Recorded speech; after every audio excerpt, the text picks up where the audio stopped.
دارن. عزیزان من، اولش که فیلم یوسف من فقط یک سیرش تماشا کردم، خلاص دیگرش ندیدم. وقتی نمایش گذاشته می شود که نه نماز است قضا شود نه دیگر، یعنی سحر می شود یکی ساعت 2 می شده است بنوشی آدم ها باشند. در این دو وقت یگان نماز نیست. بنابر مادامی که از عبادت خدا منع نمی کند این حرام نیست.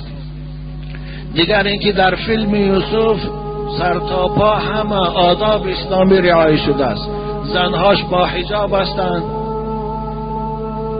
پیغمبران نامش با آداب گرفته می شود. یگان خیلی تحقیر بی آدابی نیست.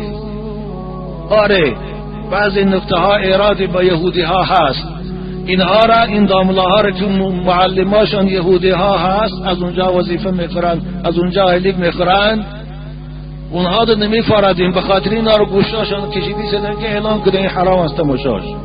باور کنید شما همون داملایی که در محلتان همین گپ میگه تماشاش حرام است، شما پرسش که باهای داملا چون یک بار پیشتر سنت بربرنده که حرام است. 17 لحظه بهار میرفت شب تا روز چون نگفتی حرام است؟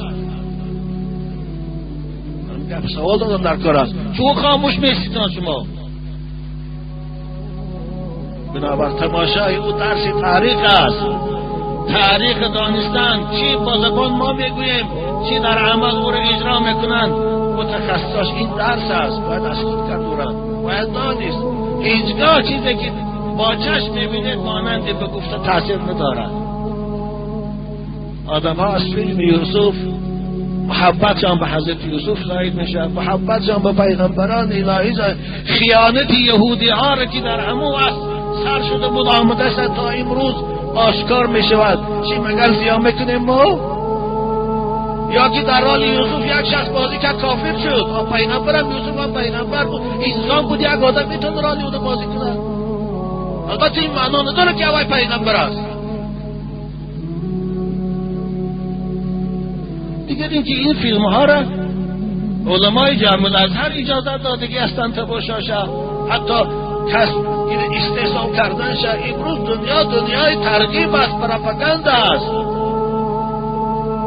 امروز چی بوده که دشمنان اسلام تمام راه و واسطه را استفاده میبرند برای بدنام کردن اسلام و علمای اسلام. وظیفه‌دار هستند حکومتدارای اسلامی و علماهای اسلام تمام واسطه را استفاده برند برای رواج اسلام و برای شناسانیدن اسلام به مردم.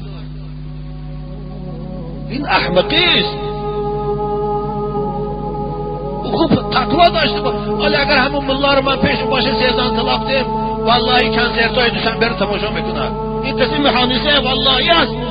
سیزان طلاق دیم اگر کنسرت تماشا میکنن در بخت تلویزیون شیشتا.